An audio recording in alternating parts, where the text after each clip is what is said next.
الرجيم بسم الله الرحمن الرحيم الحمد لله رب العالمين والصلاة والسلام على سيد المرسلين وعلى آله وصحبه أجمعين رب اشرح لي صدري ويسر لي أمري wahlul 'uqdatam min lisani yafqahu qawli subhanaka la ilma lana illa ma 'allamtana innaka antal alimul hakim wala hawla wala quwwata illa billahil aliyyil azim.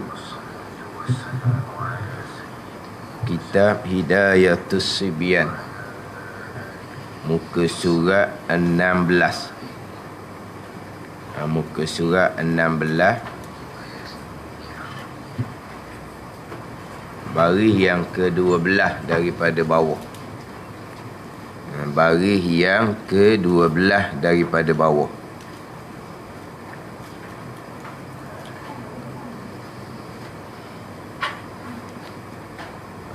Qala al-muallifu rahimahullahu ta'ala wa nafa'ana bi'ulumihi amin. Dan pada ketika berdiri,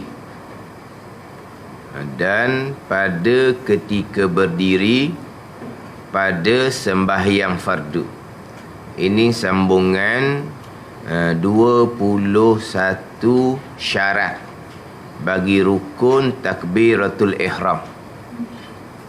Dan pada ketika berdiri pada sembahyang fardu, ini syarat yang keberapa? Syarat yang ke-6.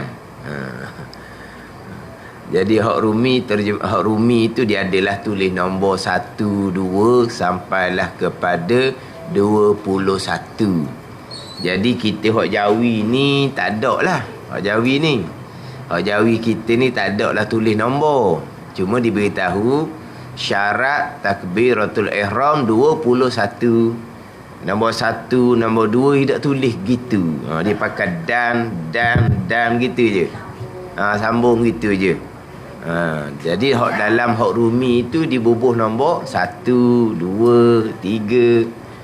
Macam hak kita baca minggu lepas lah. Syarat yang pertama, takbir tu dengan bahasa Arab bagi orang yang kuasa dengan dia dengan bahasa Arab. Dan jika tiada kuasa takbir dengan bahasa Arab, dia terjemah akan dia. Dan jika tiada kuasa tu jadi syarat nombor 2 dah tau. Syarat nombor 2 dah. Jadi banyak syarat sungguh lah. Syarat nombor 2 dah situnya. Kita ingat ke pakai syarat yang pertama lah. Takbir syaratnya dengan bahasa Arab. Jika kuasa lah, takbir dengan bahasa Arab. Dan jika tiada kuasa takbir dengan bahasa Arab, kalau kita buat contoh kok mu'alaf yang baru masuk Islam, dia nak kata Allahu Akbar tu lidah dia tak boleh langsung dengan hak Arab ni. Dengan kata Arab ni. Lepas tu diterjemah akan dia dengan barang apa bahasa ada dia. Ambillah bahasa mana-mana pun, walaupun bukan bahasa diri dia pun. Dah lah sekarang ni syaratnya bahasa Arab. Allahu Akbar, tetapi dia tidak kuasa nak takbir dengan bahasa Arab. Takbirlah dengan bahasa lain, terjemahan daripada Allahu Akbar. Bahasa lain tu semestinya bahasa diri dia, tak ada masalah. Kita contoh minggu lepas kan, kita kata dianya mu'allaf daripada orang Cina. Tiba-tiba dia Allahu Akbar, Allah Maha Besar dengan bahasa Cina boleh kata. Tapi dia nak sedap dengan bahasa orang putih contohnya, tak apalah. Nak kata ke bahasa orang putih pun Allah nah. Dan sekarang ni hak mana hak boleh sebut dengan bahasa Arab lah. Maknanya Allahu Akbar. Kalau kita orang Melayu ni kok, Allah Maha Besar. Gitulah jadinya. Ada juga Melayu mu'alaf. Jangan tahu, takut dia Melayu bukan Islam kan. Jadi dia pun masuk Islam, nak suruh takbir Allahu Akbar, lepas tu dah tak boleh. Jadi waktu banyak dah ni. Semayang dulu dengan takbir terjemahlah.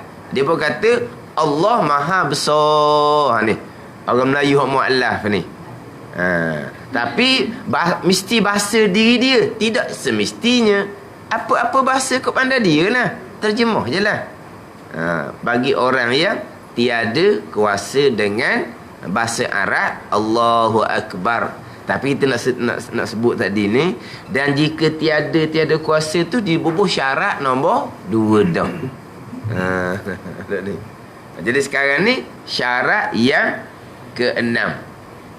Syarat yang ke-6, takbir ni pada ketika berdiri, pada ketika qiyam. Syarat takbir pada ketika berdiri, syarat takbir pada ketika qiyam ni pada sembahyang fardu lah. Pada sembahyang fardu. Sembahyang sunat berdirinya bukan rukun. Pada ni. Jadi takbir ketika duduk tak ada apalah, sebab dia berdiri bukan rukun. Kemudian pada sembahyang fardu ni bagi orang yang kuasa. Kena tambah pula situ. Sebab bagi orang yang lemah, rukunnya berpindah kepada duduk, bukan lagi berdiri. Faham tak ni? Jadi sini dia urang panjang lah. Dia cuma sentuh takbir tu pada ketika berdiri, pada sembahyang fardu. Sebab sembahyang fardu berdiri adalah rukun. Adapun ketika sembahyang sunat berdiri bukan rukun. Takbir dalam duduk, takbir je lah. Daripada takbir sampai ke salam pun. Pada ni. Begitu juga dengan orang yang sembahyang fardu, tetapi dia lemah. Dia tidak kuasa berdiri. Maka berdiri pun tidak menjadi rukun lagi dah. Rukun berdiri berpindah pada rukun duduk. Maka tak syaratlah takbir dalam berdiri. Pada ni. Mudah tak mudah puncik. Kena faham molek sini. Ada orang ajar dalam TV lagi dia ajar. Orang yang uzur sembahyang duduk ke, mengiring ke, melentang ke, takbir wajib berdiri, dia letak Allahu Akbar. Angkatlah. Angkat. Disuruh angkat. Tiba-tiba orang yang nak tolong angkat ni letak syarat. Boleh angkat, tapi kena upah lah sikit kepada saya ni. Wajib upah, dia kata. Ni dah TV ni. Maknanya molek dia lagi ambil upah. Molek dia lagi ambil upah. Dak sekarang ni dia kata orang uzur masa takbir wajib berdiri. Dah nak berdiri macam mana dia uzur, kena angkat. Lati dunia salah ni, faham tak ni? Jadi dia kata wajib berdiri untuk takbiratul ihram. Tapi dia uzur, tak boleh bangun sendiri, kena minta tolong orang angkat. Sehingga kan kalau orang hak nak tolong angkat tu minta upah, wajib beri upah, dia kata. Kena angkat juga berdiri untuk takbir. Lepas takbir siap-siap, barulah letak duduk ke, letak mengiring ke, letak melentang ke. Ada ni.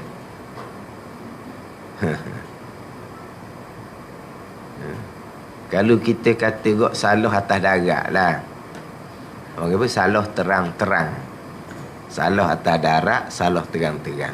Jadi macam mana timbul salah seumpama tu? Membaca sendiri. Bila membaca sendiri tanpa berguru, hak mudah pekoh pun salah. Kan tak ni? Sama telah pula hak ilmu tauhid. Sama telah pula hak ilmu tasawuf. Ilmu tasawuf, tasawuf haqiqah. Kitab Hikam, kitab Ad-Durrun Napih, kitab Tanwirul Qulub, membaca sendiri. Sama telah lah. Kitab-kitab haqiqah hanya hak patostik hak orang sahaja. Begitu je mengajarnya. Tak tasawuf haqiqah, tasawuf tinggi tau. Tasawuf syariat, kitab Penuh Bagi Hati pun ada orang baca sendiri. Nak mengajar kitab Penuh Bagi Hati ni anak murid yang beli kitab kedai. Maknanya dia terima kitab tu, kitab kosong, dia pun baca. Kitab Penawar Bagi Hati. Kira hak asal fardu ain, hak mudah lah kalau kita kira kau. Dia mengajarlah. Di kalangan orang dengar ni bukan orang hak dak uti langsung. Di kalangan orang dengar ni orang hak dak dengar ngaji dah. Sekadar kitab Penawar Bagi Hati tu dia mengulang dahnya. Pada ni. Ibu dengar. Macam mana ni mengajar kitab Penawar Bagi Hati sampai pergi ke Afrika Selatan mana? Pada ni bukan cerita negara Afrika Selatan. Pada ni. Bukan cerita hal negara, tapi nak ceritanya laut jauhnya lagi. Dah dia tak belajar.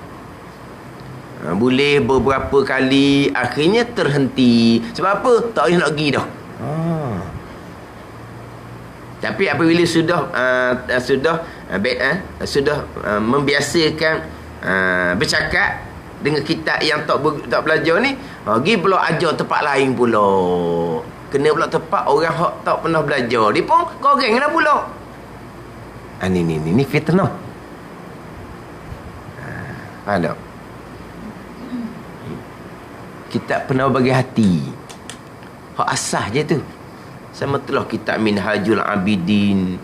Sama telah pula kitab Hikam. Kalau kata kitab hak fardu ain lah kita kata. Kitab Hidayatus Salikin. Hidayatus Salikin tu.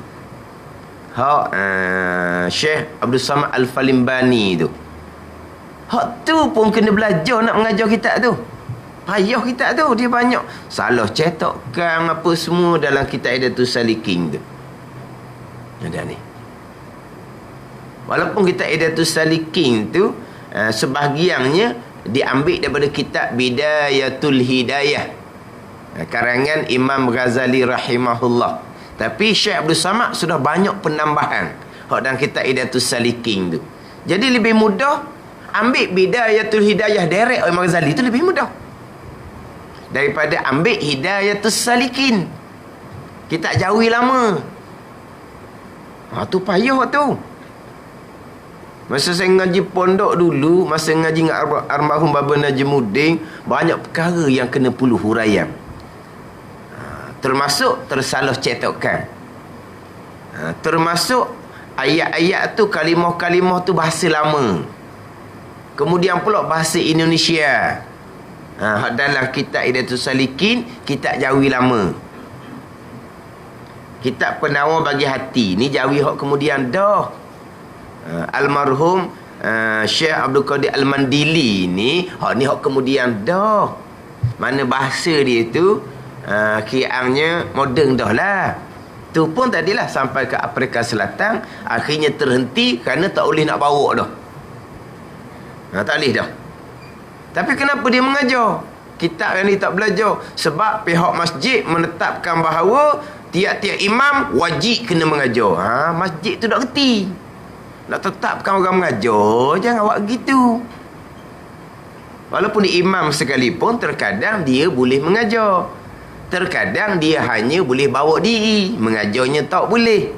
Faham tak ni? Jangan paksa dia mengajar. Paksa tu lah. Akhirnya boleh 2-3 kali baca, terhenti. Tapi bila sudah mulai membiasakan lidah dengan berceramah, dengan kitab di hadapan, akhirnya pergi tempat lain pula, berceramah pula. Akhirnya jadi lacur dengan kitab, walau tak belajar. Faham tak ni? Nak cerita tu kitab Penawar Bagi Hati tu, sama telah kitab Hidayatus Salikin. Tapi sekarang ni ramai orang yang oleh kerana Hidayatus Salikin pun ada Rumi, Minhajul Abidin pun ada Rumi. Jadi sekarang ni dia pun baca hak Rumi. Ni sungguh-sungguh ni kita ambil sebagai pengajaran. Temu duga untuk dapat tauliah. Apabila penemu duga, dia ada mufti, lepas tu dia adalah dia punya pembantu dia tu. Sebelum ni mengajar apa? Mengajar kitab Minhajul Abidin. Dia royak gitu. Penemu duga apa? Depan tu ada Minhajul Abidin hak Syalau, hak Jawi. Dia pun ulu baca Minhaj ni. Dia pun buka, tak boleh nak baca. Allah. Sebab tak boleh nak baca. Dia mengajar hak Umi. Lepas tu dia kata, saya mengajar hak mana dah ni? Dia ulur Minhajul Abidin hak mana?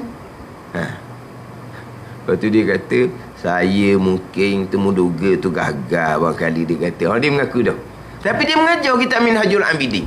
Dia ambil hak Rumi.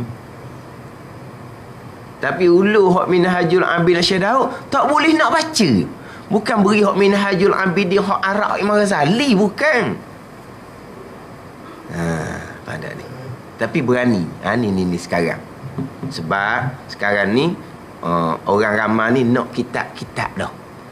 Nak kitab-kitab. Jadi kena ambil kitab. Kena ambil kitab. Ni hak tak belajar.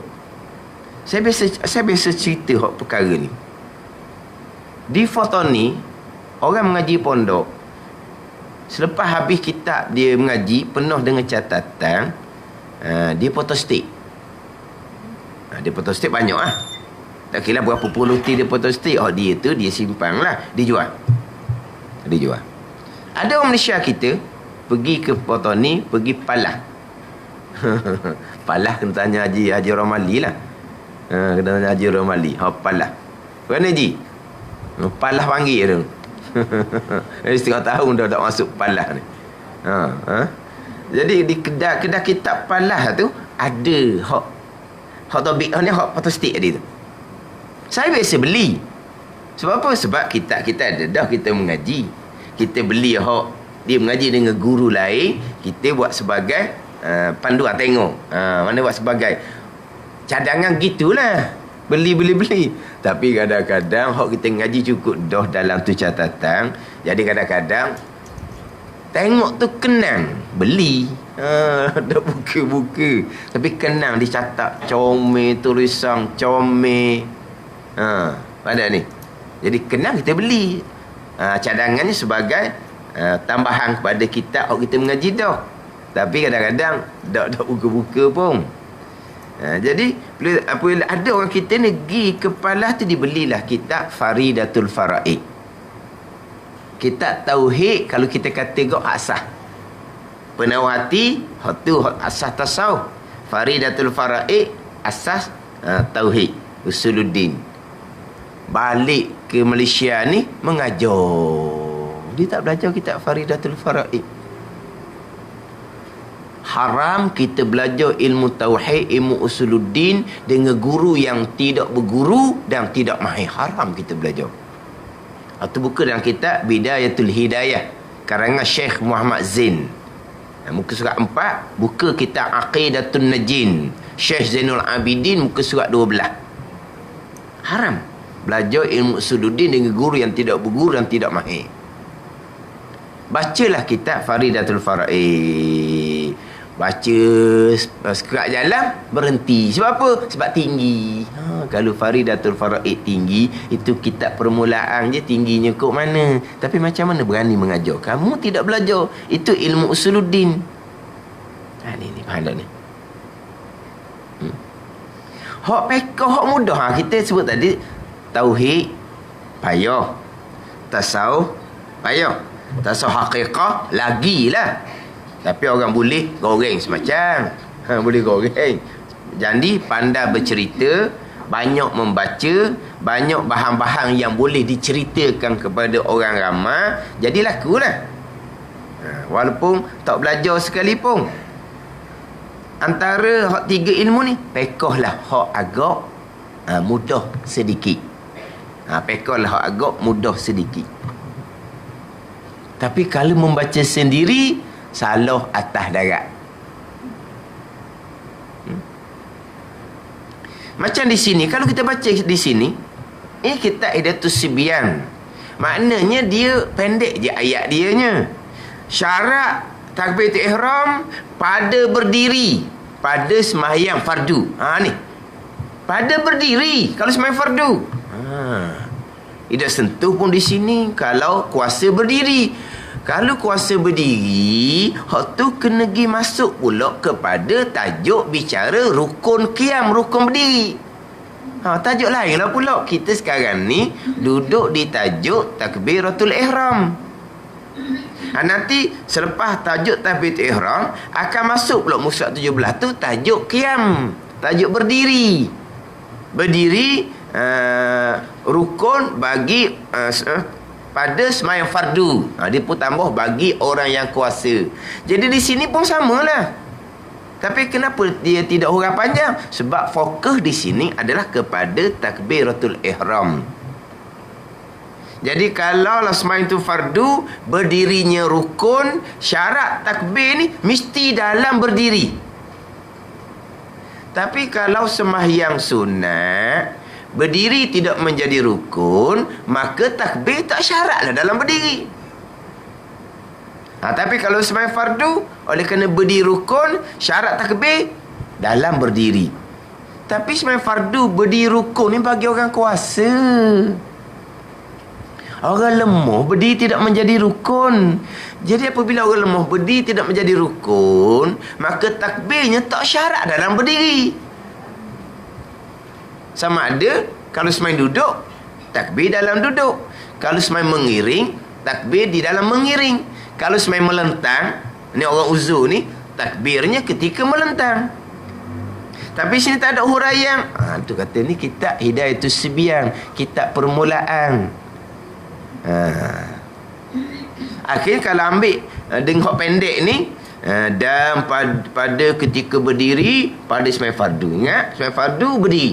Nak takbir syarat berdiri. Lepas tu sakit angkatlah jadi berdiri. Padat ni. Kalau saya goreng situ sini pun apa ni? Goreng. Pandai goreng ni. Goreng kari pak tadi awak makan pagi. Jadi tengok kita kata apa ni? Syarat yang kenang tau. Syarat yang kenang, syarat takbir ingat molek pada ketika berdiri. Pada sembahyang fardu. Ingat, sembahyang fardu takbir mesti berdiri. Dah kalau saya uzur, angkat lebih jadi berdiri. Nak pakai angkut mana? Dia kata. Tengok. Dia kata dah kan berdiri. Kalau sembahyang fardu, sembahyang sunat barulah boleh takbir dalam duduk.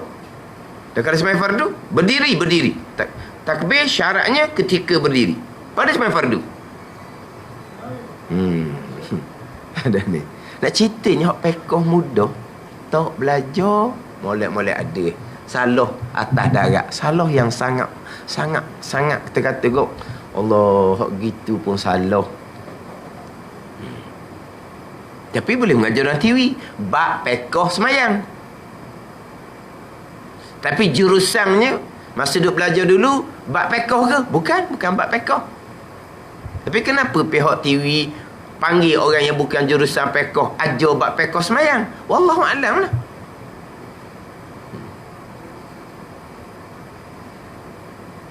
Saya dulu-dululah pernah terdengar tu, dah nombor ada, saya mesej lah salah tu.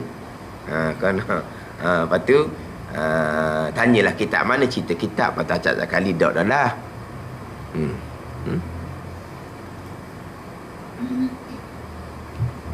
Ni hak. Ni tak dalam hak. Salah pekoh hak sangat mudah. Sujud. Lepas tu dahi kita terkena tempat yang tajam. Pada ni kita letak tu kena tempat tajam. Sakit dahi kitanya, kita pun terangkat dahi kita. Alih ni lukalah dahi. Kena tempat tajam, alih. Alih dah molek kita pun esok ke depan ke belakang ke. Sekarang ni apabila kena tempat, siapa kata akad tak boleh? Ada ni. Apabila dia kena tempat tajam, dia pun terangkat. Terangkat. Tidak boleh sujud kembali. Sebab kalau sujud kembali menambahkan rukun fi'li. Lepas tu nak macam mana ni? Duduk antara dua sujud lalulah. Jangan kembali pada sujud yang pertama. Kalau kembali pada sujud pertama, menambah rukun fi'li. Walah, disebut dah tadi tu. Letak dahi kena tajam, terus terangkat. Maknanya, belum sempat tamak ninah. Kalau belum sempat tamak ninah, ada tak lagi rukun sujud yang pertama? Dah tak ada. Dah kalau tak ada rukun sujud yang pertama, nak ambil mana pula rukun duduk antara dua sujud? Ada ni. Sebab sujud pertama belum ada. Sebab belum tamak ninah. Faham tak ni? Maka wajib sujud kembali. Itu hukum dia. Hak ngajaran TV ni, jangan sujud kembali. Sujud kembali batas sembahyang sebab menambah rukun sujud. Disuruh duduk antara sujud, walahal sujud pertama belum dapat lagi sebab belum tamak ninah. Adapun kalau disujud atas tempat tajam, dia pun tahan sekejap, sampailah qada tamak ninah, tak boleh nak pergi dah, dia pun angkat dahi. Ni lah barulah tak boleh sujud kembali sebab sudah terhasil sujud, rukun sujud yang pertama sebab sudah tamak ninah. Hak ni tak ni, hanya letak dahi tempat tajam, lepas tu serta-merta terangkat dahi, belum tamak ninah, tapi tak boleh sujud dah. Sebab apa? Sebab menambah rukun fi'li. Menambah macam mana? Rukun sujud yang pertama belum dapat lagi. Ada ni. Makna ni salah terang-terang.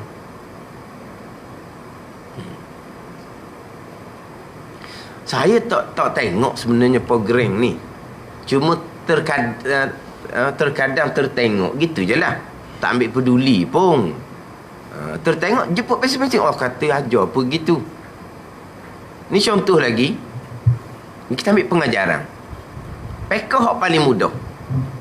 Tak belajar, salah terang-terang. Tetapi bagi pihak yang bertanggungjawab di TV itu, tak tahulah pantauan dia macam mana. Sebab salah tu salah budak-budak. Kalau main bola dipanggil salah apa? Main bola? Salah budak sekolah. Tak dia main bola. Makna kalau dia buat salah tu salah.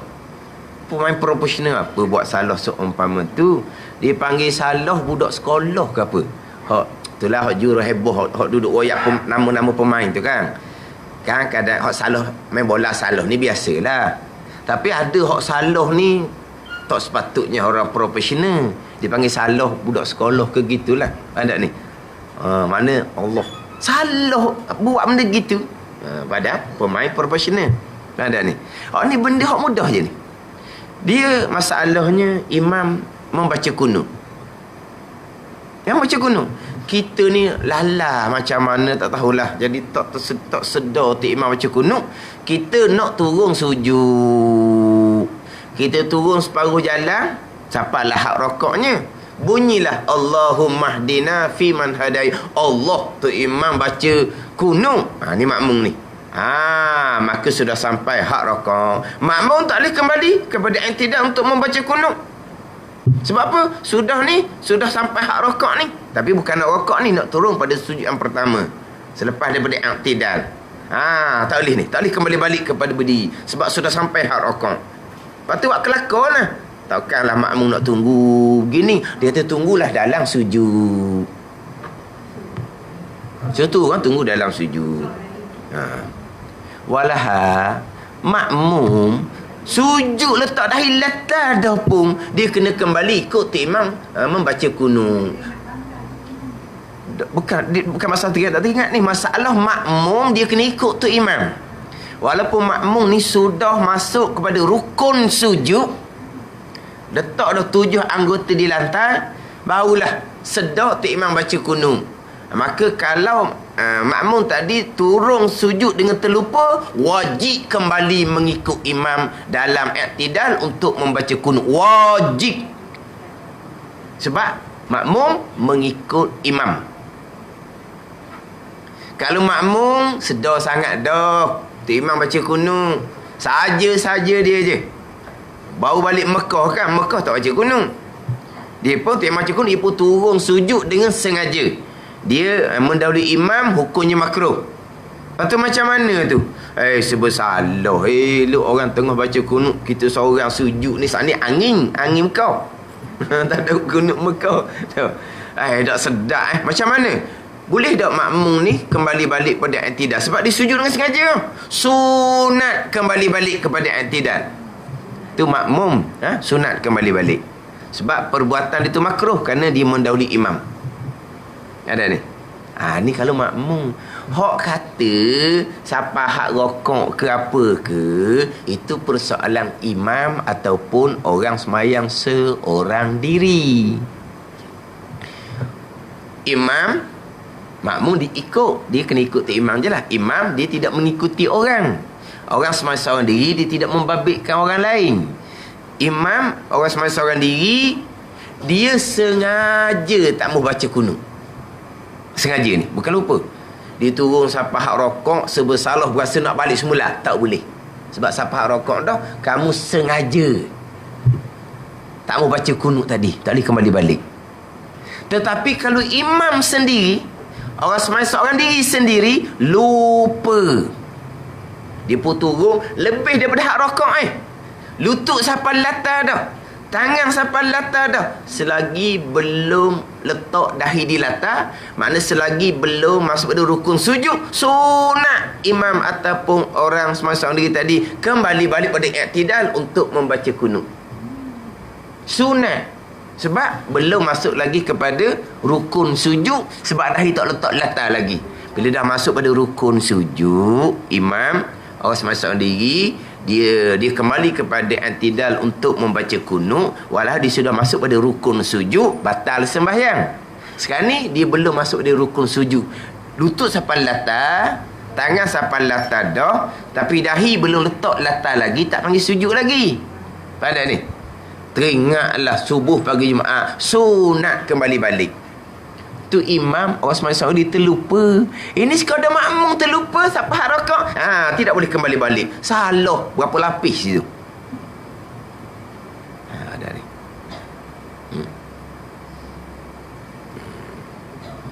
Lepas tu kata kita ni nak mengaji kena selidik juga. Selidik ni, kita selidik tak payah tanya direct, kita boleh tanya orang-orang yang mengenali. Duduk baca kitab Jawi tu, dia dulu ngaji kitab Jawi dengan siapa, kena tahu juga. Ada ni. Sebab kitab Jawi ni ialah kita ingat ke mudah kitab Arab daripada kitab Jawi sebenarnya. Mudah kitab Arab daripada kitab Jawi.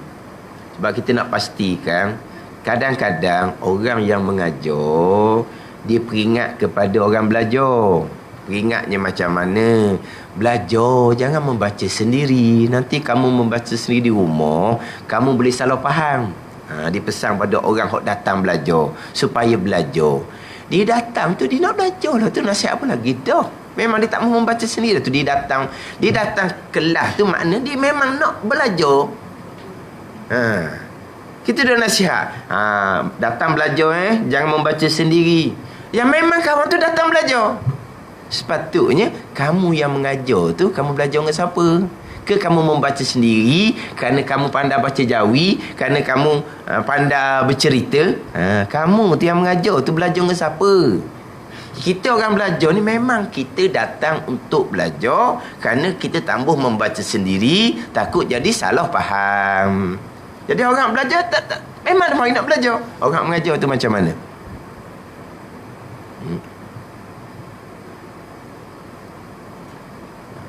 Dia sekarang ni ialah dia mengajar senyap-senyap tu, tak ada orang tahu mengajar senyap-senyap macam mana. Hak mengajar lah, bukan hak ada live FB. Hak mengajar majlis surau, hak tak ada live FB. Tu atas pihak berkuasa lah kena pantau. Ada ni, ada tauliah ke tidak, satu perkara. Ada tauliah pun pihak berkuasa kena pantau. Tapi sekarang ni sebahagian kuliah sudah ada live FB. Bila ada live FB, jadi ramai orang lain turut dengar.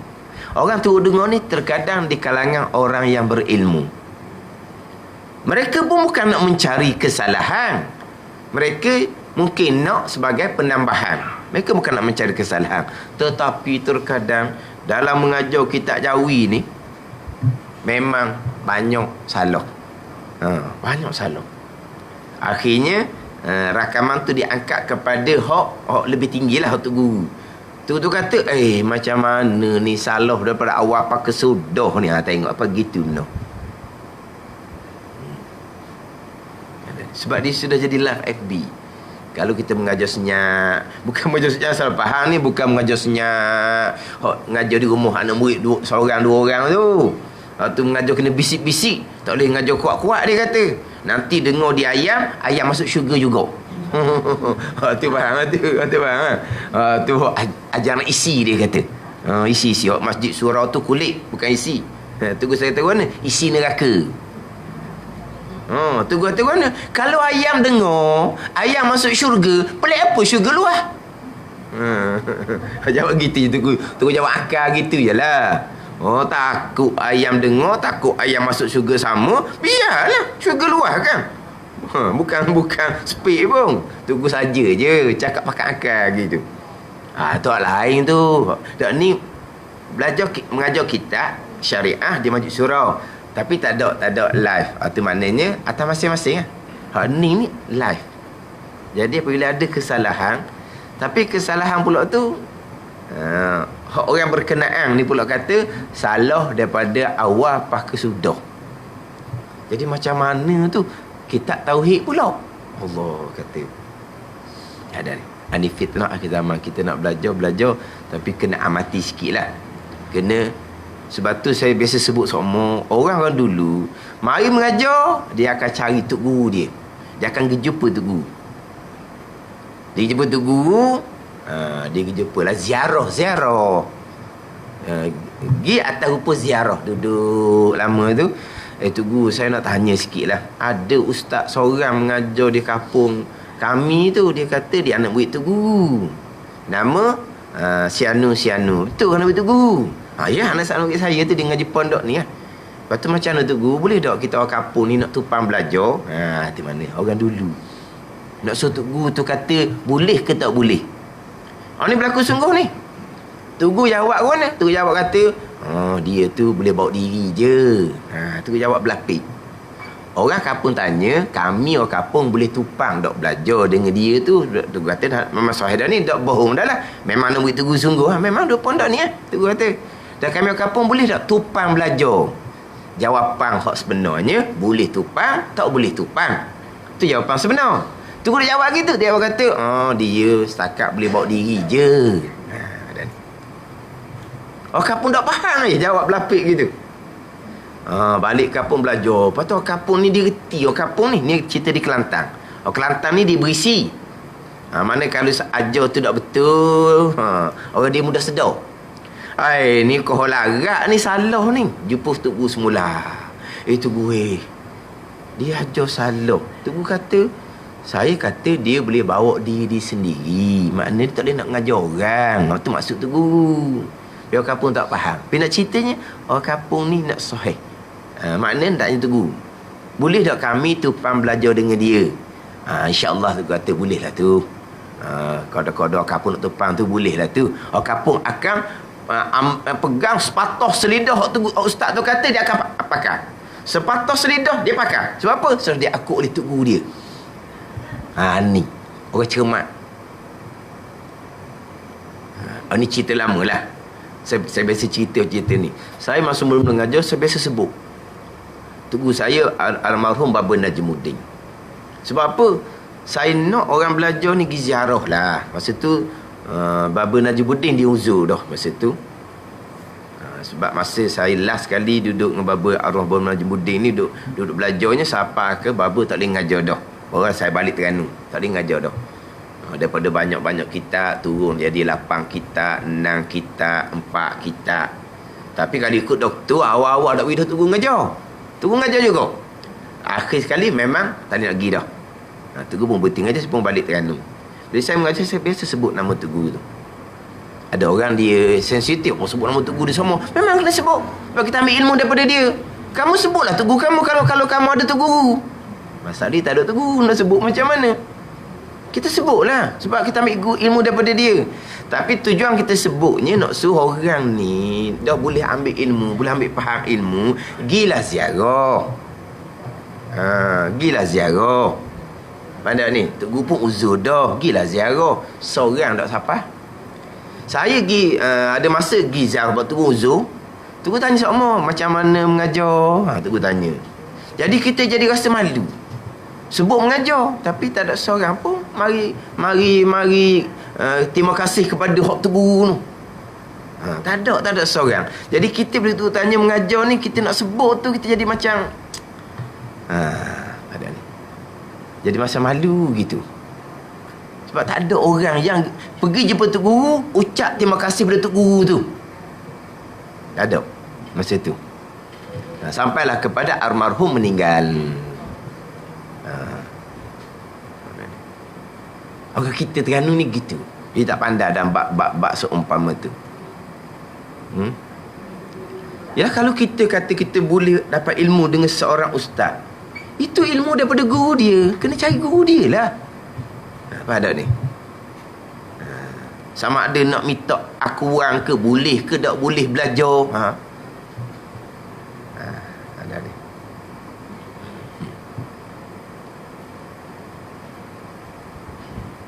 Saya dulu masa mula-mula mengajar tu, almarhum Tok Guru ada lagi. Ada apa-apa telefon Tok Guru. Apa-apa telefon Tok Guru. Mana ada kita umpama ada ayah lah. Ada apa-apa perkara tu pula hak kita ngaji dah. Tetapi perkara tu jadi banyak salah. Banyak salah. Jadi macam mana kan nak kena qada sembahyang semula. Ni. Orang perempuan hak saya mengajar dulu-dulu, kelas orang puan, hak sebeng ni boleh katakan jarang seorang je basuh. Ni sebeng ni. Orang perempuan jarang seorang je. Ustaz basuh lah sebab sebeng ni tumbuh di muka, bukan tumbuh di kepala. Jarang seorang. Masing-masing tak basuh sebeng ni. Kenal sebeng? Izar. Ya, izar bahasa Arab. Dalam buku Indonesia bulu ati-ati dia panggil. Kalau dalam kitab lama dipanggil tali tudung. Itu yang kitab lama. Kita panggil saibeng. Ni. Saibeng tau. Ni. Tumbuh mana ni saibeng ni? Tumbuh di kepala ke di muka? Di muka. Maka hukumnya sama dengan misal, sama dengan janggut, wajib kena basuh. Selah tak basuh, maka tak katalah basuh muka wuduk, tak sah wuduk muka. Kena ramalah hak tak basuh. Saya pergi nak kena kes tu, saya ingat saya pergi nak jumpa Tok Guru. Waktu dah telefon. Waktu pergi direct. Pergi tanya macam mana ni. Sebab kalau tidak sah ni kena qada semayang ni. Banyak tak banyak lah daripada mau balik jumpa Tok Guru tu kata mana? Tu kata dimaafkan atas orang awam. Dia maafkan sebab orang ramai ni dia Tok Guru kata. Saya ingat lagi hak almarhum Baba Najibuddin kata ngaji dalam tabir. Ngaji dalam tabir kan orang perempuan. Jadi orang mengajar sebeng ni kena basuh. Dia nampak dah. Dia tak nampak. Hak tukang pegang hak tukang tunjuk pula sebeng pula tak ada. Dia pegang aja je. Kalau mengajar tu ustazah sendiri, dia pun buka tudung dia. Ni nak kenal sebeng. Nampak molek ni? Orang perempuan dah sebeng dipanjang kan. Lepas tu dia belajar pula berhadapan dengan ustazah dia. Dan ni mengajar luar tu. Jadi ustaz tu pegang sebeng. Orang dalam tabir tu apa benda? Jadi tu kata dimaafkan kepada orang awam. Cuma saya masa tu taklah tertanya. Baba kitab mana tak tertanya. Sebab apa? Sebab rasa lega sangat-sangat. Sebab tak kena qada, dimaafkan. Nak cari waktu je masa tu. Tapi nak ceritanya ada tempat kita rojong. Bila Tok Guru meninggal saja masa tu, saya masa tu macam tak mau mengajar dah. Tak mau mengajar dah masa tu. Macam nak berhenti dah mengajarnya. Buat kerja sendiri je lah. Tak mau mengajar. Masa tu. Sebab apa? Sebab tak ada Tok Guru. Jadi dia seorang diri. Mana ni? Tapi oleh kerana jadi tugas terima amanah dah, kena juga slow. Dan cubalah cari-cari orang-orang berkenaan, kita dampingi, kita nak jadikan dia sebagai pengganti. Cari tutup guru, walaupun tak ngaji molek pun, kita nak sebagai tempat kita, kalau apa-apa ada hal butuh ke, kita nak tanya dia. Pada ni. Jadi memang kena gitulah, kena gitu. Kena pastikan betul-betul belajar. Walaupun kita tak jawi sekalipun. Melainkan kalau dia memang orang yang alim, tapi dianya mengaji kita Arab belaka. Dia ngaji luar, ngaji Mekah ke, ngaji di Mesir ke, tak ada tak jawi. Orang sekarang ni ngaji Mesir pun dicari tak jawi. Dicari dengan hak ustaz-ustaz hak pergi Mesir, hak orang Fatani ke, mereka ni pandai dah. Mereka ni pergi belajar dengan ustaz-ustaz daripada Fatani, hak sambung belajar di Mesir. Sebab apa? Mereka nak ambil kitab jawi. Ni cerdik ni. Tapi kalau orang tu dia belajar kitab Arab semata-mata, tapi dia memang alim. Kalau nak baca kitab jawi tanpa belajar pun kita tak pusing. Sebab apa? Sebab dia tempat dia rojaknya kitab Arab. Gitu je lah. Pada ni. Walaupun kitab jawi tak belajar. Sebab dia ambilan dia kitab Arab. Kita boleh tumpang belajar. Tapi kalau kita Arab pun tak kemah mana, kita jawi pula tak belajar, membaca sendiri, jadi macam tadi tu lah, mengajar dalam TV. Mengajar dalam TV. Salah, tadi salah peringkat budak sekolah dah. Orang bagi. Salah mudah sangat waktunya. Bak pekah, hak paling mudah. Ya dah ni. Pelik apa kita teranung? Belajar. Bukan kata hak tak belajar. Air mustamah pun tak kena. Sebab apa tak kena? Sebab guru dia ajar tak kena dah. Bukan tak belajar ni. Belajar tapi guru dia ajar tak kena dah. Padahal kita terang-terang air mustamah, air digunakan untuk mengangkat hadas. Kalau bukan mengangkat hadas, tak jadi mustamal. Hak belajar ni, hak belajar. Ya tak? Muafiq masbu. Belajar. Dan orang mengajar sendiri pun, saya baru perasan tarikh muafiq masbu ni berkaitan dengan masa, bukan berkaitan dengan dapat baca ataupun tidak. Orang mengajar pada kitab terang-terang dapat masa satu Fatihah muafiq, tak dapat masa satu Fatihah masbu. Kitab terang-terang masa, tapi hak mengajar dia tinggal hak masa tu. Ada ni. Mana apa tu? Tak belajar tu.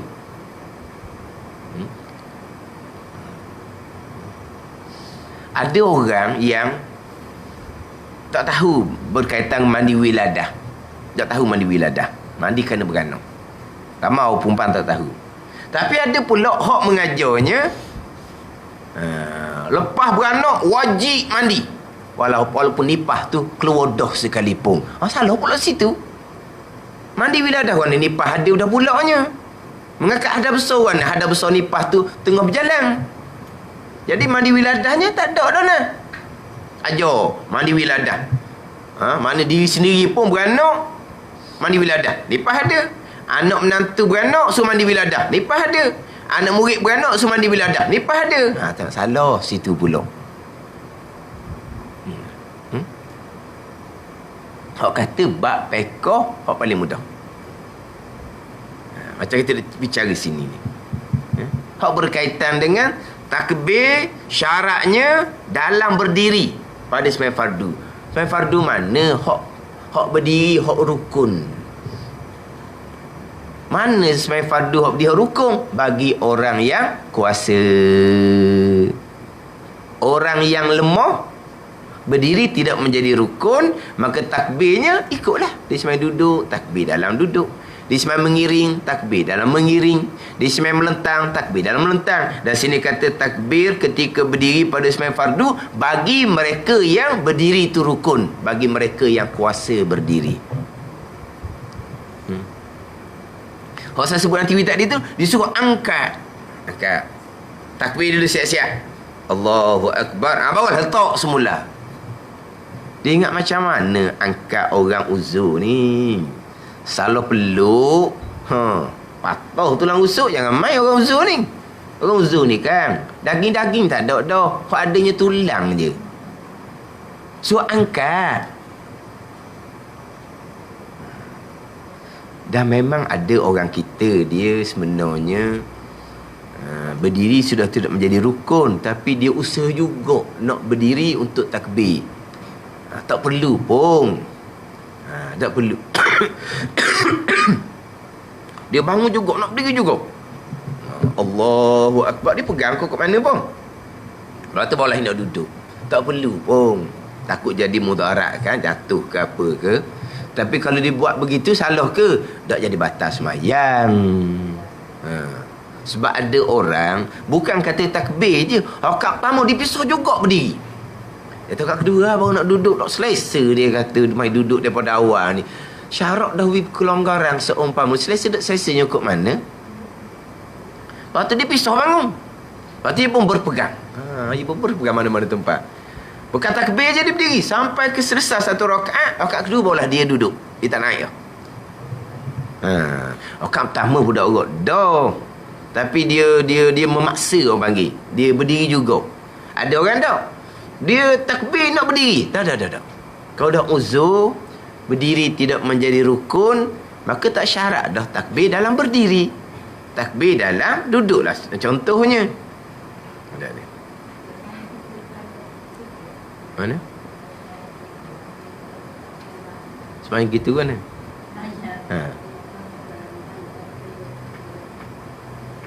Bak takbir tu bak lain. Dia sembahyang duduk, orang uzur samalah pahala dia nya. Orang kata sembahyang duduk ni separuh, sembahyang sunat bagi orang segar. Sembahyang sunat bagi orang segar, sembahyang duduk boleh pahala setengah. Bagi orang segar. Main sunat. Orang segar main sunat je boleh duduknya. Orang segar main fardu mana boleh duduk. Jadi semai sunat, dia kuasa, tiba-tiba dia semai duduk, Nabi kata palahu nisbu ajri. Bagi dia separuh daripada semayang orang qaim, orang berdiri. Apa ada ni? Sebab situ ada dah unsur malah. Adapun Nabi semai duduk, main sunat, Nabi tetap boleh pahala penuh sebab Nabi tak ada unsur malah. Semai sunat Nabi.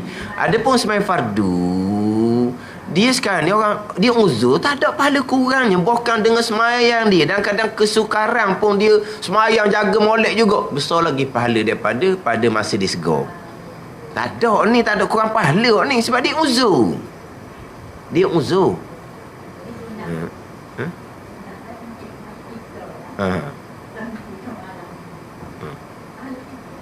Dah malah padang pahala sikit, dah malah sebut dah tadi malah.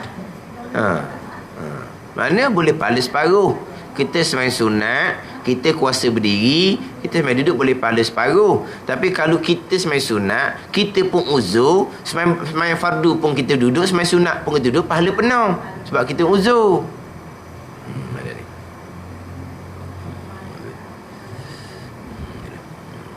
Jadi syarat takbir pada ketika berdiri pada sembahyang fardu bagi orang yang kuasa berdiri. Kemudian berdiri ni qada mana dipanggil berdiri? Ataupun kita tak bicara gitu dah, kita bicara di syarat qiyam. Tapi syarat qiyam pun tak cerita mana tu. Sebab dia berdiri ni, sebab ada orang dia tu tak ada tegak molek. Datuk Imam takbiratul ihram dia ni, dia takbir. Masa dia nak bangun tu, maknanya tubuh dia tak tegak molek tu, dia Allahu Akbar dah. Dah sebab tu Imam takbir dah. Orang qomat, jadi dia bangun selepas selesai qomat. Tapi masalah dia ni orang tak cergah. Jadi bangun dia tu agak slow-slow. Jadi Datuk Imam pun Allahu Akbar, dia pun Allahu Akbar. Tapi dia memanglah dekat-dekat dengan berdiri dah. Tapi setara mana dia berdiri itu terhasil rukun berdiri. Terhasil rukun berdiri. Dia dalam dia dalam kitab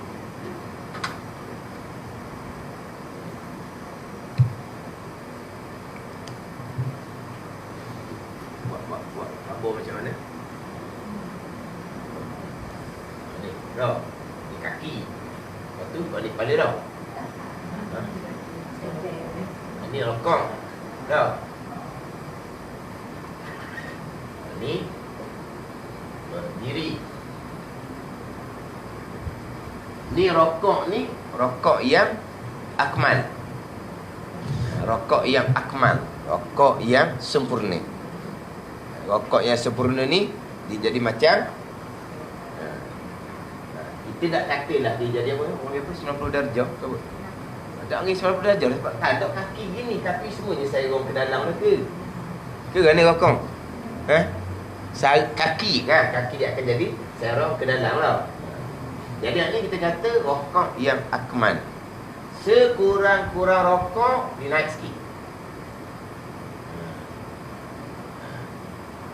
Terhasil rukun rokok, kita tunduk tubuh kita, kita hulur tangan kita, tapak tangan bukan jari, tapak tangan sampai di kepala lutut. Ada ni. Kita hulur tangan, letak tangan di kepala lutut tu sunat hai'ah. Ada ni. Jadi mana kalau rokok tangan juta ke bawah, janganlah buat. Orang tengok, orang lari tu tengok macam tak betul ni rokok tangan juta ke bawah gitu. Memang letak tangan tu sunat hai'ah. Tapi nak ceritanya dia tunduk tu, hulur tangan, tapak tangan sampai di kepala lutut, maka terhasil dah rukun rokok. Ni rukun rokok sekurang-kurang.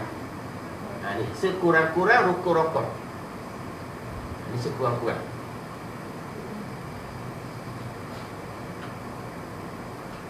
Sekurang-kurang. Tapi kalau rokok seumpama ni hukumnya makruh. Tapi sudah terhasil rukun rokok.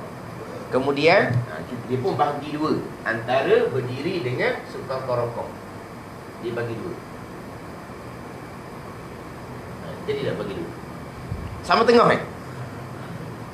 Maknanya antara berdiri dengan sekurang-kurang rokok dipanggil bersamaan. Kalau kok bawah dipanggil hampir kepada sekurang-kurang rokok daripada berdiri. Kalau lebih ke atas dipanggil hampir kepada berdiri daripada sekurang-kurang rokok. Ada ni. Duduk tengah ni dipanggil bersamaan antara berdiri dan sekurang-kurang rokok. Ketika bersamaan ni tak memada lagi rukun berdiri. Tak kira lagi rukun berdiri kalau tunduk setara tu. Bukan berdiri lagi. Kalau kedudukan tunduk ni antara berdiri dengan sekurang-kurang rokok bersamaan, tidak memada lagi rukun berdiri. Bila memada rukun berdiri? Terlebih daripada sini ke? Sudah terhasil rukun berdiri. Mana rukun berdiri ni? Lebih hampir kepada berdiri daripada sekurang-kurang rokok, barulah terhasil rukun berdiri. Jadi kalau dia naik daripada duduk lepas qomat tu naik, kalau duduk gini baru tubuhnya, Allahu Akbar, tak panggil rukun berdiri lagi tu. Tapi kalau dia ala ke atas dah, cuma dak tegak molek je lagi, tu rukun berdiri dah. Dia berdiri tegak ni sunat hai'ah. Yang rukunnya adalah berdiri. Setara ni berdiri pun panggil terhasil rukun berdiri. Pada ni. Tetapi tegak itu sunat hai'ah. Kadang kita biasakan berdiri tegak. Bukan, berdiri rukun fi'li, tegak sunat hai'ah. Manakala ditunduk ke hadapan gini, masa lagi terhasil rukun berdiri tetapi makruh kalau tidak ada sebarang keuzuran. Ada ni. Jadi sekarang ni kalaulah dia tangan ni dah, masa dia bangun slow-slow ni, sebab dia lambat sikit bangun, Tok Imam pun takbiratul ihram dah, dia bangun sapalah, tak tegak molek tapi lebih hampir dah kepada tegak daripada sekurang-kurang rokok. Dia pun Allahu Akbar, akhir takbir tadi pada ketika berdiri walaupun tak tegak. Ada ni. Maknanya di sini ni nak sama antara kedudukan antara berdiri dengan tengah ni, antara sekurang-kurang rokok ni sama. Hak ni belum lagi terhasil rukun berdiri. dia biasanya kita bicara berkaitan dengan sudah masuk pada rukun berdiri ataupun belum. Sudah masuk pada rukun berdiri ataupun belum ni biasa pada permasalahan orang tinggal tasyahud awal. Orang tinggal tasyahud awal, dia bangun tu setara mana dia bangun? Kalau bangun setara ni baru bangun tau. Belum lagi masuk pada rukun berdiri, sunat duduk semula baca tasyahud awal. Sebab belum masuk lagi pada rukun berdiri, belum masuk lagi pada berdiri yang dipanggil belum masuk pada memada rukun berdiri tu. Dia payah sikit.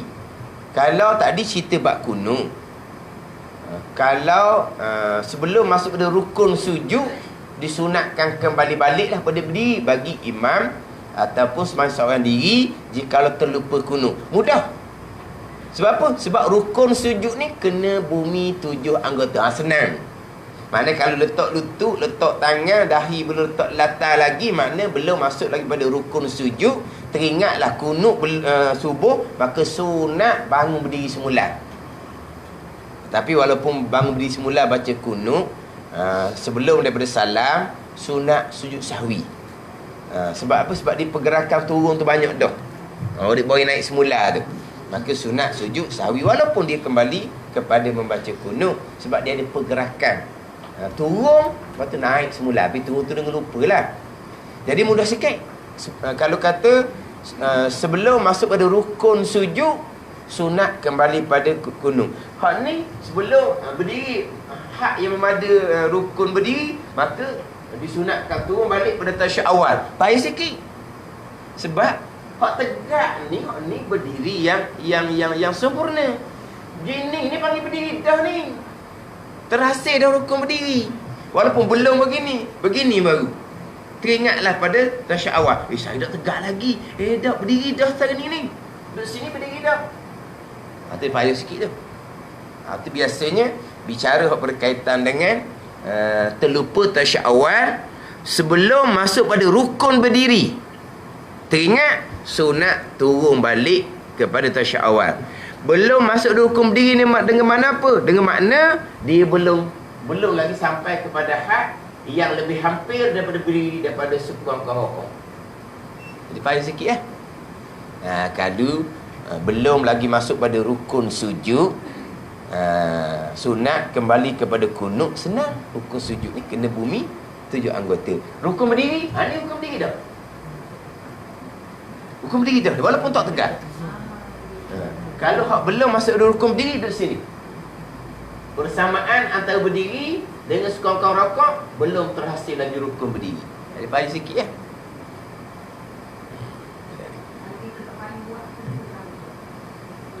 tu harus cerita gitu tak dah ajak dah lah. Tinggal seumur pun tak apa. Pada ni kunut tinggal seumur pun tak apa, tasyahud awal tinggal seumur pun tak apa je sawi.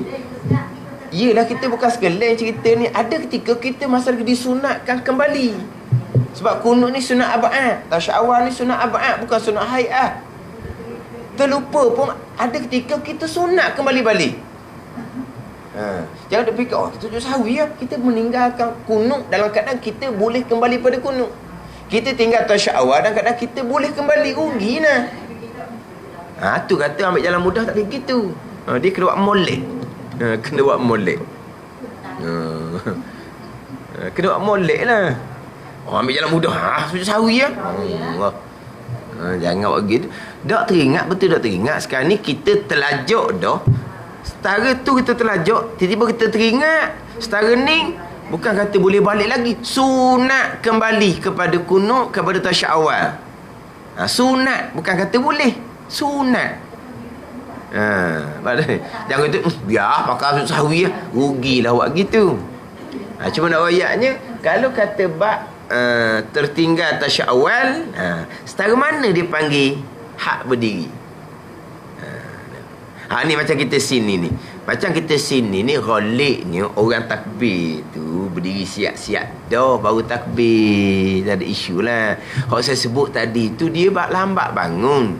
Betul, kita mazhab Syafi'i Kita mazhab Syafi'i, lepas bila habis iqamah barulah kita bangun. Baru kita bangun. Mazhab Hambali dengan mazhab Hanafi, satu pandangan ketika hayya 'alal falah, hayya 'alal salah, satu pandangan ketika qamati salah. Kita mazhab Syafi'i kita selepas selesai iqamah barulah makmum bangun. Mazhab Maliki bangunlah bila-bila masa pun. Kita mazhab Syafi'i ni sunat bangun selepas selesai iqamah bagi orang cergas. Bagi orang lambat, dia kena bangun awal sedikit, sekira-kira orang habis iqamah, dia sudah tegak berdiri, dia pun berdoa iqamah dalam berdiri. Ataupun ketika iqamah, dia bukan berada dalam saf, dia berada duduk di beranda belakang. Iqamah, nantilah tunggu habis iqamah. Kamu duduk belakang tu. Orang kata tunggu habis iqamah barulah bangun berdiri. Orang duduk dalam saf dah. Mana kalau orang duduk di belakang, orang iqamah, dia kena segera, sekira-kira habis iqamah, duduk dalam saf, dia boleh angkat tangan berdoa. Dia gitu. Ada ni. Jadi kalau orang tu agak tak cergas, bangun cepat-cepat. Ni dak ni. Orang habis iqamah baru dia bangun. Berdirinya tak berapa nak tegak molek, Allahu Akbar dah. Allah kata cepatnya takbir. Pada ni. Sebab apa? Sebab dapat tak lagi rukun berdiri tu. Memada tak lagi rukun berdiri tu. Kita tengok sini. Mana kalau dia berdiri, antara berdiri dengan sukang kerokok bersamaan tengah tu, belum terhasil lagi rukun berdiri. Kalau takbir ketika tu tidak cukup syarat takbiratul ihram. Syarat takbiratul ihram pada ketika berdiri pada sembahyang fardu. Habislah. Dan ketiadaan mat akan hamzah lafaz Allah, dan ketiadaan mat kan hamzah lafaz Allah. Allah. Tu. Dan tiada menggugurkan hamzah akbar. Dan ketiadaan mat berakbar. Dan ketiadaan tasydid akan berakbar. Dan ketiadaan menambah waw yang sakin atau yang berbaris antara dua kalimah Allah dan akbar. Dan ketiadaan waw dahulu daripada lafaz Allah. Wallahu akbar. Banyak sini ni. Hak syarat-syarat dia. Hak syarat-syarat dia tu. Lepas tu jadi 21 syarat. Jadi banyak lah. Sebab dia satu memanjang mat pada hamzah lafaz Allah tu macam mana? Dia duduk Allahu Akbar, dipanjang A tu. Allahu Akbar.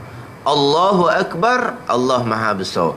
Allahu Akbar, adakah Allah Maha Besar? Keluar hamzah istifham pula di situ.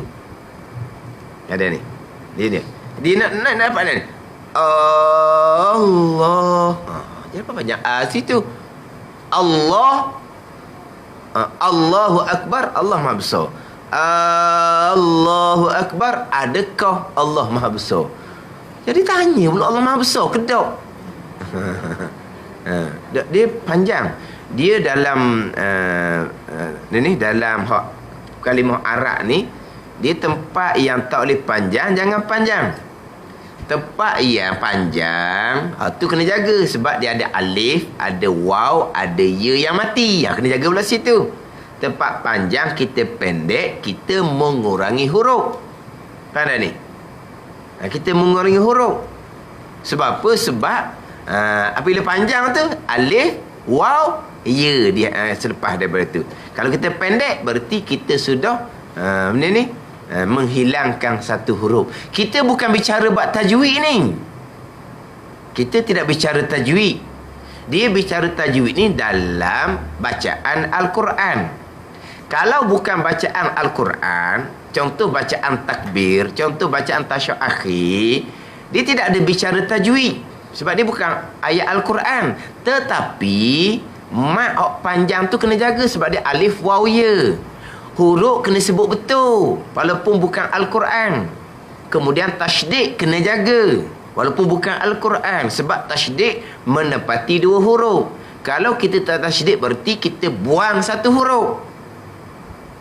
Apabila orang bicara bacaan tasyahud, kena jaga tepat panjang apa semua ni, bukan Al-Quran, nak jaga tajwid. Kita bukan bicara bab tajwid. Kita bukan bicara bab hukum mak-mak, bukan. Kita bicara berkaitan dengan tempat yang kita kena panjang. Di situ ada alif waw ya. Kita tak panjang, kita mengurangkan 1 huruf.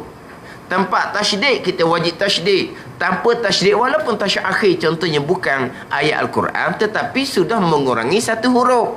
Kita mengurangi 1 huruf dalam rukun qauli, sembahyang kita tidak sah. Dia faham pula. Apa dia bicara bab tajwid dalam bacaan yang bukan Al-Quran? Kita tak bicara bab tajwid. Ada ni. Kita bicara bab wajib pelera huruf dengan bahawa hurufnya cukup. Hurufnya sebut betul. Ha sebut ha, he sebut he, ha ne, sa sin. Ni bukan ayat Quran. Bukan ayat Quran pun. Boleh ke kalimah Arab kita boleh sebut sebaliknya? Tak boleh. Hak kata Quran, hak tu bab lain pula tu. Bab makhraj lah, bab sifat huruf lah. Hak Quran. Kita bukan cerita Quran, tapi huruf boleh tak tukar? Tak boleh. Kau boleh nak kata kah? Tak boleh. Bukan ayat Quran. Bukan cerita bab ayat Quran ni. Mana boleh tukar huruf kalimah-kalimah Arab? Kemudian ni bilangan huruf kena jaga. Tasydid kena jaga. Kita bukan bicara bab tajwid. Ada ni. Contoh, kita sebut Allah. Allah tu wajib panjang sebab di situ ada alif. Kalau kita pendek, jadi hilang 1 alif. Macam at-tahiyatu lillah. Lillah gitu je. Lepas tu lillah. Sebab apa? Ada alif di tengah tu. Alif lam, lam he. Lam, lepas lam yang pertama tu ada alif. Lepas lam yang kedua tu ada alif. Lepas lam yang kedua, antara lam dengan he tu ada alif. Kalau kita pendek situ, bukan masalah tajwid. Masalahnya kita sudah mengurangkan 1 huruf. Ni kadang-kadang tak faham. Lepas tu nak kupah lah, pelik lah, bawa ajar gitu. Pendek Allah jadi. Pendek Allah. Dia Allah. Sebab apa dia panjang? Sebab ada alif antara lam yang kedua dengan he. Lepas tu dia ada tanda, lagi panggil apa? Kita ngaji budak-budak, dia panggil patah atas, cantik atas tu. Itu tanda alif. Kalau kita pendek, hilang 1 huruf. Kita bukan bicara tajwid. Kadang-kadang dia gitulah. Orang biasa-biasa ni, dia hanya terima ada orang dia berasa dia pandai. Jadi pelik lah, apalah, bacaan lain pun nak cerita bab tajwid. Kita bukan cerita bab tajwid. Kita cerita bab jaga dia punya bilangan huruf. Huruf memang kena sebut molek, jangan tukar huruf lain. Jaga huruf, tepat panjang ada alif waw ya kena jaga. Tasydid kena jaga sebab tasydid menepati 2 huruf. Kalau hak hukum Quran tu bicara tajwid Quran pula tu. Kita tak bicara tajwid Quran. Pada ni. Kita bicara berkaitan dengan untuk mencukupkan bilangan huruf di dalam rukun qauli. Tepat panjang kena panjang, tepat tak panjang jangan panjang. Terkadang tempat tak panjang kita panjang, jadi berubah makna. Allahu Akbar, Allah Maha Besar. Allahu Akbar, adakah Allah Maha Besar? Terbit hamzah istifham. Ni syarat ni ketiadaan matkan hamzah lafaz Allah. Wallahu a'lam.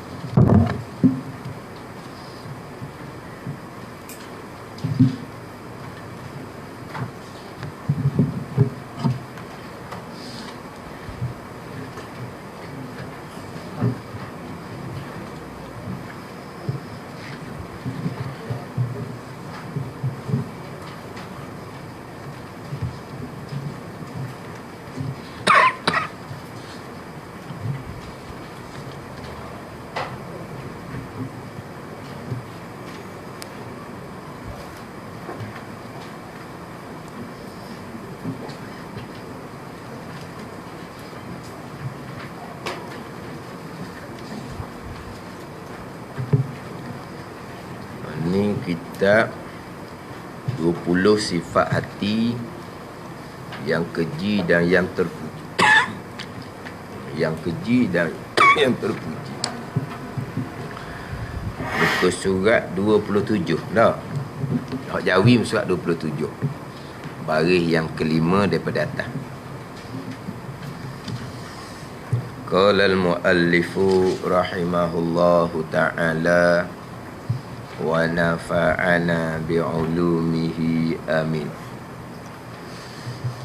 Pada ketika hendak bercakap perkara yang sia-sia, tidak berfaedah, hendaklah difikirkan bahawa jika kita menyebut Allah Ta'ala, berzikir, berselawat, beristighfar, bertahlil, bertahmid, bertakdis, berdoa dan sebagainya, ganti daripada perkataan yang tidak berfaedah itu, kita akan mendapat untung yang sangat besar. Kerana berzikir itu adalah umpama sepotong emas, dan perkataan sisi itu ibarat seketul tanah kerah.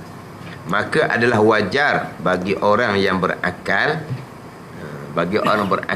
akal yang salim lah, mengambil ketul emas itu dan tinggalkan tanah kerah yang tak berharga itu. Ini jika perkataan itu sia-sia, yang tidak berdosa. Maka sekiranya perkataan yang hendak dicakapkan itu mengandungi dosa, maka ianya adalah sepotong api, bukan seketul tanah kerah dah. Sepotong api. Apakah waras orang yang meninggalkan seketul emas lalu merebut sepotong api yang kelak membakar hangus akan dirinya sendiri? Ni hak berkaitan dengan sifat kecelaan yang ke-10. Loba atas berkata-kata. Hati kita ni berakhirlah kepada berkata-kata. Cari jugalah orang tu lah, orang ni lah. Tak boleh tak ada orang. Sebab apa? Sebab hati itu loba atas berkata-kata. Bila hati itu loba atas berkata-kata, maka lidah pun berperanang lah. Menunaikan hak kehendak hati yang diumpamakan dengan raja. Kan? Hati ni umpama dengan raja kan. Dan raja kehendak apa?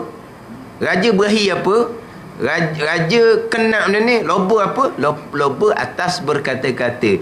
Lidah pun berperanang lah mengikut apa yang dikehendaki oleh raja, iaitu hati. Maka lidah pun banyak berkata-kata.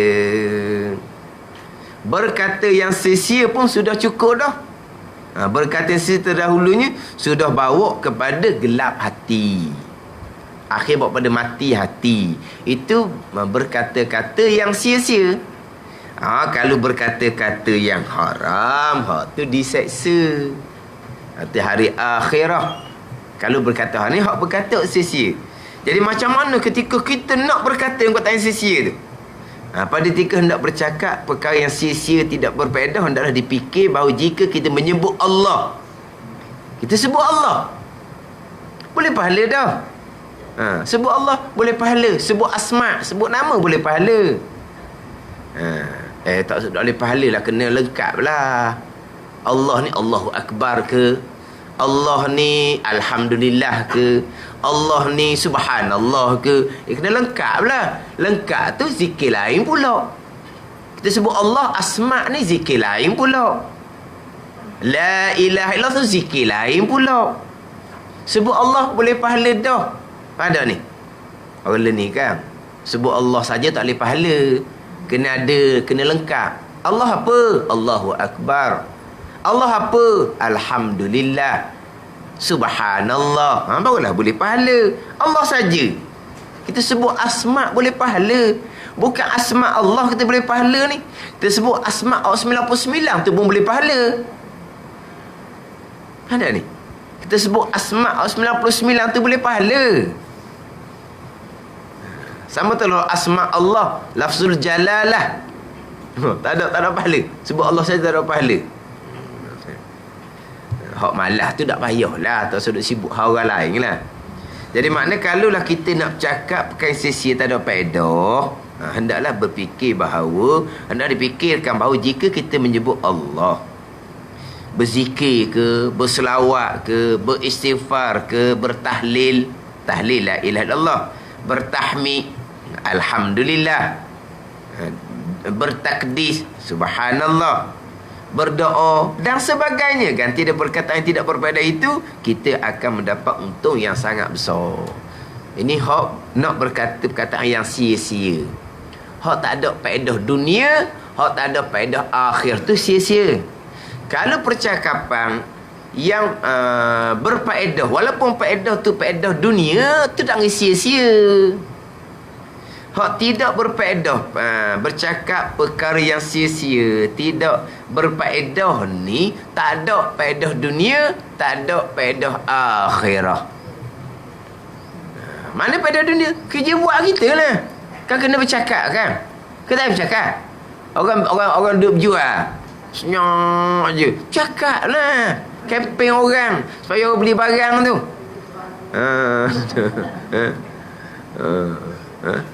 Tapi kalau duduk subhanallah, subhanallah, orang tukar jual, lagi orang beli. Tuan ni bagus ni. Tuan ni duduk berzikir seumur. Hak kita nak beli pula makanan, lagilah kita percaya. Orang hak berzikir ni, dia bersih. Orang hak, yelah, nampak semayang pun tak cukup ni. Kalau hubungan dengan Allah pun tak jaga, hubungan dengan kita, nak pastikan makanan nak jual kita tu bersih, tak berapa nak percaya mana tu. Pandai ni. Kau dengan Allah pun dia berani, bom dengan kita. Pelik apa bom kita? Mana kalau orang Allah berzikir lah apalah, mana dia pun bersih. Orang ni bukan bersih depan dia, masa dia buat kuih tu pun mesti dia jaga kebersihan. Padahal ni mesti dia jaga kebersihan. Yelah, kadang-kadang ni dekat orang ramai je nak jual makanan bersih, masa buat ni orang tak jujur. Tapi kalau orang hok banyak amal ibadat, banyak berzikir, ni dia orang jujur. Lepas tu hakiki sebenar dia dengan Tuhan lah. Tapi nak kata kita ni lebih harap, ada apa dia jual, dia berzikir, ada apa? Kisah ni Imam Abu Hanifah tu berniaga tapi banyak membaca Al-Quran, sentiasa mengkhatamkan Al-Quran ketika berniaga. Dia mengkhatamkan Al-Quran. Mana kalau orang berniaga ni dia jenis hafal Al-Quran, dia bacalah Al-Quran. Lepas tu harga ada belakang dah situ. Dan harga tu boleh tak minta kurang. Biskut pun minta kurang juga. Kan biskut ditulis tu kan RM4.5, RM5.5. Ada nak tak kurang ni? Tak ada kurang tu. Gula berapa, garam berapa harga, tepek belaka dah kat undang-undang gitu kan. Tuan pun ngaji Quran, siapa di meja tu pula patut dikit tu meseng dia tu. Gana? Taklah, makna kalau dia duduk amal gitu, orang lagi suka, orang lagi percaya, orang lagi harap. Tapi bukan orang menega tu membaca Al-Quran berzikir kerana tu, bukan. Dan dia biasa dah gitu, lagi pun dia tak ada benda sebab dia hanya tunggu di kaunter je. Barang roncik kan, ada kena keping lagi, masuk kedah, belilah biskut kedah saya, belilah gula gandum kedah, tak ada dah tu nya. Dia senyap atas kaunter tu kan, orang yang ambil baku sendiri, orang yang pilih sendiri, dia nak apa? Dia berzikir lah. Dia berzikir. Ada ni. Jadi hak cakap hak sisi ni hak tak ada faedah.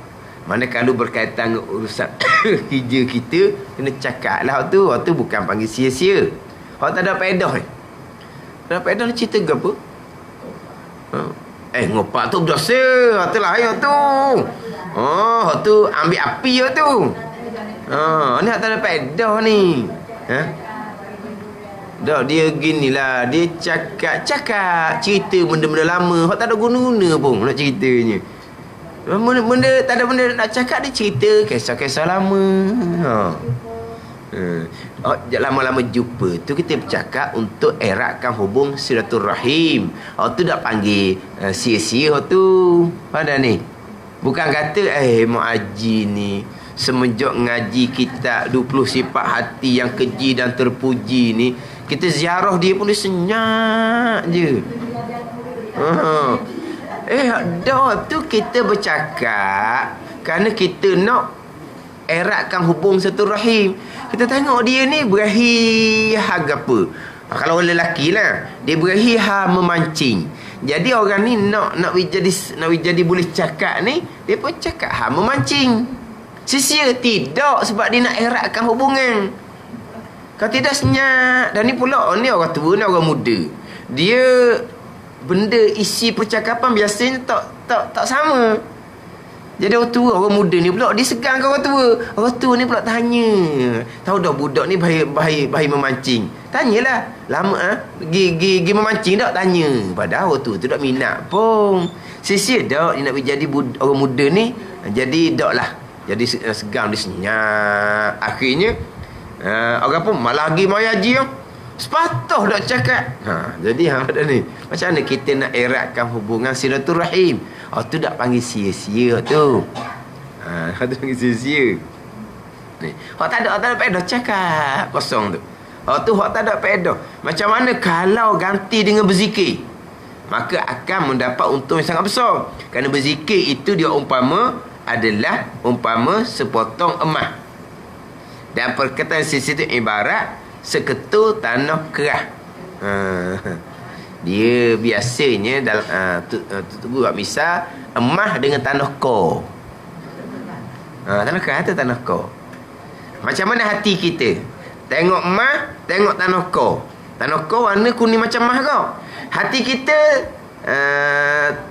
mana hati kita ni tertarik ke mana? Tertarik kepada, bukan pilih lagi hati ni, tak cerita pilih ni. Hati tertarik mana? Tertarik emas. Mana hati kita masih lagi ada dunia. Faham dah ni? Dan nak cerita hati tu masih lagi ada dunia. Lepas tu tak, dah memang dunia. Ke akhirat panggil. Sekarang ni nak cerita bab kedudukan hati tu. Mana hati kita masih lagi nampak kemas. Mana hati kita masih lagi ada dunia. Salah tak salah itu bicara lain pula.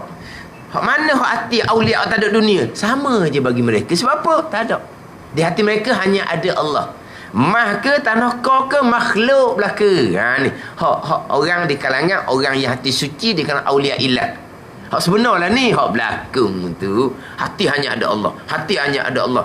Jumpa duit je lah tengok. Tu bukan tu. Nak cerita macam mana orang hak sebenar. Orang sebenar mah ke tanah kau ke sama. Puji ke cela ke sama. Orang puji dia tak degi sikit abuk. Orang cela dia tak degi sikit abuk. Orang puji tak ada orang sikit pun. Orang cela tak ada sah sikit pun. Orang puji tak ada orang. Kau puji ni kan naik kan luah lubang hidung. Orang keji sah tak ada. Kan orang puji kan sah nak marah kan. Tak ada. Sebab apa tak ada? Sebab pujian, celaan zahir saja daripada seseorang, hakikinya daripada Allah. Di hati mereka nya tak ada apa-apa pun. Ini orang hati yang hanya ada Allah. Ini hati awliya. Ni kalau cerita tinggi puji sikit, tengok pula siapa. Kalau cela sikit, bergelepar melenting. Ni orang awam lah orang panggil. Orang awam. Mana ni? Sebab kadang-kadang duk cerita tinggi-tinggi tapi tak boleh langsung cepat melenting. Orang hati suci sufi sungguh lahir senyum je, tenang je. Orang mutasawwif ni, orang yang lakon sufi ni bergelepar lah. Bergelepar lah. Kalau puji suka sangat. Kalau betul tergorang je, bukan kejian, tergorang. Tak boleh. Sebab tak aku dia ni orang hebat. Ni bukan dipanggil mutasawwif, orang yang berlakon. Berlakon sufi tu. Nak ceritanya biasa misalnya mah dengan tanah kau. Kita tak usah kita ni orang awam. Hati kita terliur pada mah tu berdosa. Tak berdosa, mana berdosanya. Tapi nak cerita kita hati orang awam. Kalau hati orang suci sebenar-benar tidak ada. Yang ada hanyalah Allah Subhanahu Wa Taala. Dia tengok apa makhluk. Sebab kata makhluk, mah pun makhluk, tanah kau pun makhluk, hati dia tak detik sikit habuk pun. Itu dia panggil ahlillah, dia panggil. Hati hanya ada Allah Subhanahu wa taala. Sini banding cakap berzikir umpama emas, cakap sisir umpama tanah keras. Maka adalah wajar bagi orang yang berakal. Berakal, akal agama lah. Berakal lah ke. Kalau tidak berakal, tak ada cerita hukum. Dia tak mukallaf. Orang berakal yang sejahtera, berakal pandang akhirah, mengambil ketuk emas itu dan ditinggalkan tanah keras yang tak berharga itu. Itu orang berakal sungguh.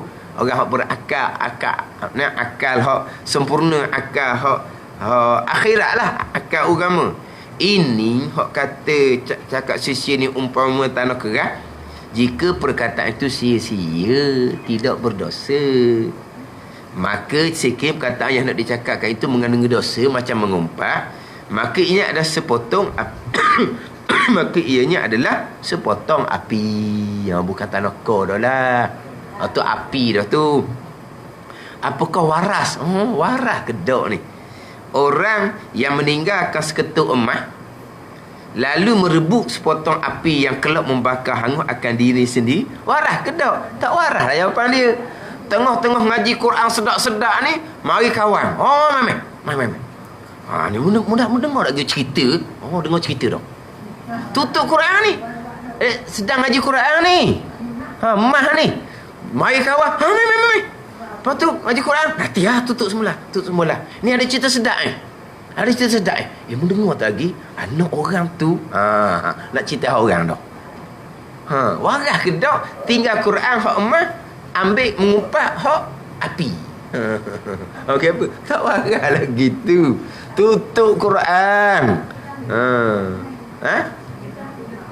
Ambil mah pula. Lepas tu api tu kena bakar di akhirat. Kalau mengumpat tu kena minta maaf dengan orang tu. Ngaji Quran banyak mana pun tidak terapu dosa kita mengumpat orang. Lepas tu dosa dengan anak Adam. Ada ni. Dia dalam bab dosa-dosa ni jangan buat ringan-ringan. Jangan ringan dosa ni. Dia dosa ni kalau orang iman yang sebenar, umpama bukit nak menimpa kepala. Bagi orang yang iman yang tak sebenar, umpama lalat hingga kita.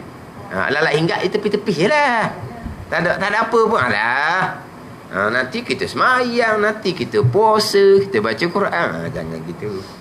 Sebab dosa ni sekecil-kecil balasan dosa di hari akhirat. Letak bara api di tapak kaki, otaknya gelegok. Bara api, bukan api. Bara api neraka letak di tapak. Tapak ni anggota paling jauh, kepala lah. Kepala otak tu gelegok, tubuh hancur lebur lah apa dia. Itu balasan bagi sekecil-kecil dosa jikalau tidak diampuni oleh Allah Subhanahu wa taala. Jikalau tidak diberi rahmat oleh Allah Subhanahu wa taala. Waktu tu dosa tambah pula dosa dengan Adam, mengumpat tu dosa dengan Adam, waktu kena jaga molek. Di antara kata-kata yang berdosa ialah berdusta, mengumpat, berbantah-bantah, mengejek, menyenda-nyenda, berseluruh dengan kata-kata yang menimbulkan kemarahan dan dendam. Berseluruh. Berseluruh ni bahasa buku ke? Bahasa buku. Berseluruh. Ada? Kalau kita tengok seluruh. Gitulah. Mana berseluruh ni kita kata gelak jenaka lah tak? Itulah jenaka tu lah. Berseluruh dengan kata-kata yang menimbulkan kemarahan dan dendam. Kadang-kadang kan dia buat lauk jenaka tu kan dia kata kat orang tu. Jadi baloh no.